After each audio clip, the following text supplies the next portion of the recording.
So I want to thank everybody for coming today as we really launch into a new era for Civic Plaza. Let me tell you why I think Civic Plaza is important to start with. This is a community gathering place. I've lived here since 1982 when I came to UNM, and I've been to Civic Plaza, I don't know how many times, hundreds, over the years, even before I was your mayor. And it's a place where I've come with my family to enjoy our culture, to enjoy our neighbors, to enjoy our food, to enjoy music, and just to be a gathering place for the citizens of Albuquerque. Every town needs a great plaza, and this is one of ours. It's also a place to have your voices be heard.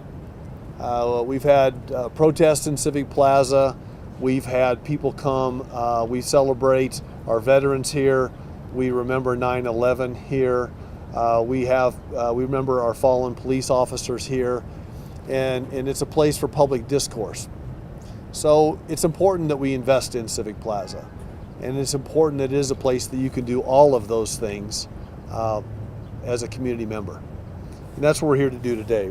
Today we're having the groundbreaking on the Civic Plaza renovations that will be taking place in the coming months in Albuquerque. Construction is already starting, as you can see. And this will be ultimately a $4 million effort. These are being paid for by New Mexico gross receipts tax revenue bonds. I can have Mike Reardon explain that to you in more detail as we go forward. But it's going to take this already important place and turn it into a place that's more comfortable to be, more interesting to be, more fun to be, and it is going to be worth the effort. It's really the front door of the convention center. A couple of years ago, we put in $25 million into the Albuquerque Convention Center, and since then we've had a number of major announcements on people bringing conventions here. Just last week we had another announcement for the National Speech and Debate Competition that's coming, primarily because they used to get off at the airport. They'd love the airport, the Sunport. They would love our blue skies. They would drive here. They'd love the scenery. They'd walk into that building. They'd turn around and say, "I'm sorry, we can't come to your town. We can't come to your city." Now they walk into that building and say, "Wow, this is where we want to be." But as you know, so many of those events flow right out on the Civic Plaza, and they want this to be great as well. But I want it to be a place where I come with my family and enjoy it. So here's what we're going to do, and you can see some of the renderings around here. We are going to have to replace the existing leaky fountain in Civic Plaza. This fountain has been here, anybody know? Keith, anybody? 50 years. 50 years-ish, maybe? It's just gotten to the point where every year as a mayor, I have somebody walk into my office and say, "Listen, it's leaking, it's damaging the structure below, it's costing a lot of money to maintain, and it's just not maintainable at this point." So this is not a reflection on whether we like our old fountain. Our old fountain just is run out of lifespan. So the next question is, well, if we're going to have to replace it, what do we want to do? And we're going to replace it with this interactive fountain that you see here. It's going to be very interesting. It will be, when I say interactive, I do believe that it will be able to be manipulated with cell phones. I think it'll have a programmable feature so people can come down and make the water dance with their cell phones. It will have a lighting component with LED lighting, so it'll be lit at night. It'll be multi-tiered, so there'll be some areas where the water goes up high, and there'll be areas where the water goes down low. It'll be a lot of fun, and I've seen them in other cities, and people really seem to love to interact with them. We are going to be constructing new concrete amphitheater-style seating and wall surrounds, primarily, Bill, in this area around here. So imagine this area where the fountain's going to be. You're going to have a grassed area. The playground's going to be right over here, correct? Behind the old fountain. You see kind of a rendering of a potential playground that could be there.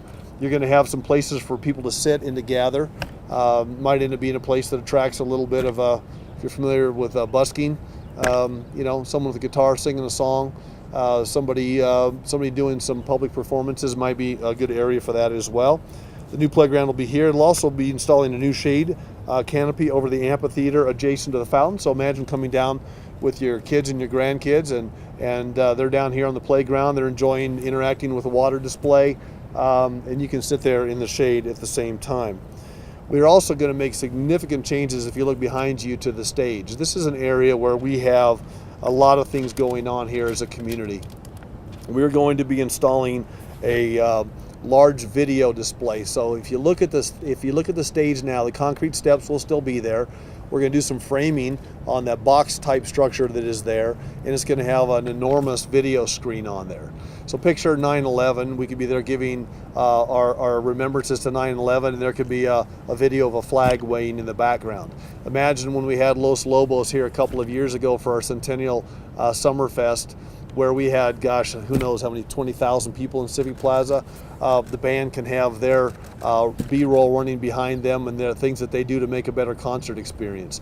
We're also going to improve the sound system there for two reasons. Number one, for public discourse. Number two, as we start pumping music into Civic Plaza and we have our picnic tables, we have Truckin' Tuesdays and all these other events that we have down here, the sound system will be a much better system, so it can be a lower volume with clarity so that we can, like I say, pump music in without bothering the neighbors throughout the day. So it's going to be quite a bit of work to be done. It's going to make a significant difference to Civic Plaza, and I'm excited to get this started. I want to thank Decker Perry Sabatini for their design work. They're the folks that designed the convention center. So once again, I think this will tie in nicely to the themes of the convention center. And our construction contractor, whose name we seem to talk about a lot these days, is Bradbury Stam. Congratulations again for being a great contractor in our city. Last thing I'm going to do before I turn it over to Mike is talk about the 50-mile loop. Civic Plaza will also be the start and the finish of the 50-mile loop. Now you can jump on the 50-mile loop, the activity loop, anywhere that you want along the 50-mile span, but we're going to try to make this a center point for that. We already have bike sharing stations downtown where you can check out a bike and you can hop on the loop. Segment 5, we call it, which is our downtown segment, includes 4th, 5th to Harris and Marquette. Recently, you've seen some of the work on the ADA ramps over here. That is part of the loop. It'll link bike lanes on Dr. Martin Luther King. We just finished that project, which is what, $1.5 million, $1.7 million, about right? And make sure that we're going to have buffered bike lanes as well. We will have buffered bike lanes that will range from 6 to 7 feet, and it will just be one of those segments that will tie in. I think we'll have almost 48 miles, a little more than 48 miles of the 50 miles completed by the time I leave office.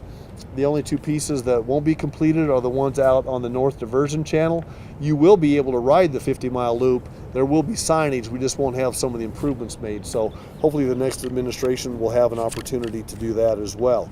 Work on that project on the 50-mile loop, we talked about the signs last week, is being completed by Franklin's.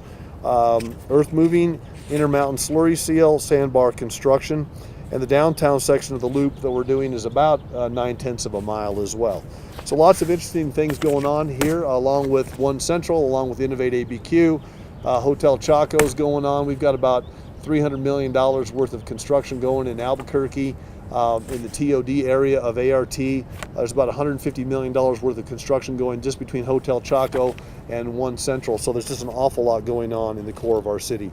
I'm going to have Mike Reardon, my COO, here in a minute, say a few words. I want to thank Mike for all of his effort. As I said this morning at the art press conference, he's the point for me as a mayor. I rely on him, and he gives me my current information, keeps me up to date. Last week we got out on ART and drove it all day, and he's got a lot on his plate, as well as Melissa Lazoy, who's our director of DMD. Melissa, thank you and your team. Keith Reed is our deputy director. These folks are in charge of getting these projects built. Kendall Giles is here from Decker Perry Sabatini. He's the principal architect and project manager. Where'd he go? There you are. Thank you, sir. Appreciate you. Bradbury and Stam, Jim Lloyd, project manager, and Cynthia Schultz. I always say president or CEO. CEO. Franklin Earth Moving, Jonathan Smith is here. Intermountain Slurry, Brian Warner, and Sandbar is Chris Cartwright. So I'm going to have Mike Reardon give you a few words, and then we'll do a little, looks like sanded, like sand for grout over there. Looks like a nice little, nice little shovel thing going here. So I want to have Mike give you some more details. We'll be happy to take some questions as well. We'll be happy to get you some digital renderings. Rhiannon can help you with that if you would like as well. So Mike wants to say a few words. Thank you. Just two more people to thank. So SMG, is the operator of the convention center. They took over operations of this Civic Plaza a few years ago, and it's been an amazing success with the Summerfest and the different events that we have down here. So it's great to be able to work on this project that gives them more of an opportunity to market this area as part of the convention center. And also Tanya Armenta with Visit ABQ, a great partner in this, who's helping the visioning of some of this work that's going to be going out here today. So I want to thank both of them. Just want to touch on one last thing as well. What the mayor said, this is part of a GRT program that we promised the taxpayers last year, went through council. It had $8 million going towards finishing the baseball complex, which is under construction on the west side. It's going to be a regional sports complex that's going to support our area and our tourism. It had a few $1 million for convention center that we're wrapping up that project now, and the exhibit hall, which was not part of the original renovation of the project, that's going very well, and we'll be wrapping up after the car show is done in there. Then we had $15 million for the One Central development over there, which is going to bring 423 new parking spots downtown, as well as an entertainment district as part of Innovate ABQ. And then the last few $1 million came for this project right here. So really all those other projects are already in construction, and this is finishing our promise to the taxpayers about how important that GRT revenue is for our community. So I just wanted to say that, and thank you very much for being here today, and let's throw some dirt.